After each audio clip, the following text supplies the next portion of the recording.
Sebanyak 9 unit rumah semi permanen di kawasan pemukiman padat penduduk ludes terbakar di Jalan Urip Sumoharjo, Karuisi, Kecamatan Panakukang, Makassar, Senin, 9 Juni dini hari.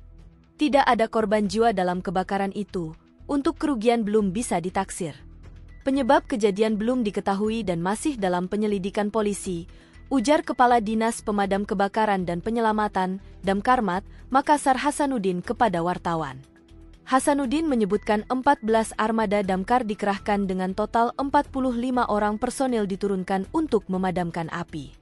Kejadian tersebut pada Senin, 9 Juni dini hari sekitar pukul 3.52 WITA.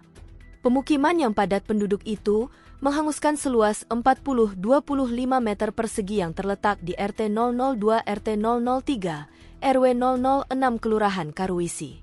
Namun, berhasil dipadamkan selama 2 jam, sekitar pukul 5.04 WITA.